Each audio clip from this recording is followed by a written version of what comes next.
Jeeva sir வந்து நான் சின்ன வயசுலேருந்து வந்து கேடிவி பார்த்து வளர்ந்தேன். அதில் வந்து எப்பவுமே அவருக்கும் சின்ன வயசு தாங்க. எனக்கு அது மட்டும் தான் ஞாபகம் இருக்கு. எனக்கு ஃபர்ஸ்ட் டைம் வந்து ஒர்க் பண்ணும்போது, ஒரு ஃபர்ஸ்ட் டைம் ஒர்க் பண்ண ஃபீல் வரல எனக்கு. எனக்கு இவர் ரொம்ப வருஷமா எனக்கு தெரியும். நம்ம வீட்டில் இருக்கிற ஒரு ஃபீல் இருந்தது. எனக்கு மட்டும் இல்ல.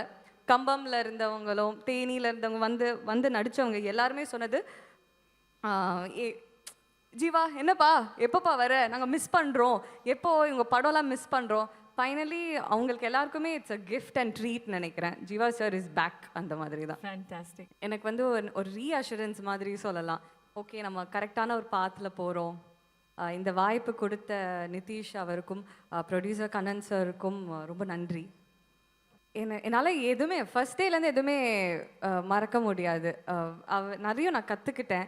And working with this team was ரொம்ப எனக்கு ரொம்ப ஃப்ரீயா இருந்தது. It was like it's your ground, go play. எனக்கு எந்த ரெஸ்ட்ரிக்ஷன்ஸும் இல்ல. So working with this team வந்து இட் வாஸ் வெரி ஒரு it was like it's a your ground, go play. எனக்கு வந்து அவ்வளோ ஃப்ரீடம் இருந்தது. எல்லாருமே வந்து இங்கே ரொம்ப ஆர்ட் லவ் பண்ணவங்க, பேஷன் ரொம்ப ரொம்ப பேஷனட்டான டிரெக்டர், ரொம்ப பேஷனட்டான டீம். எல்லாருமே மோஸ்ட்டாக வந்து நியூ எடிட்டராக இருக்கட்டும், எல்லாருமே வந்து நியூவாக தான் இங்கே இருந்தோம். அண்ட் யங் பிளட் ரொம்ப அதிகம் இங்கே. ஸோ அதால் நாங்கள் ரொம்ப ரொம்ப ஃப்ரீயாக இருந்தது. ஒரு ஒரு எனர்ஜி இப்போவுமே இருந்தது அங்கே.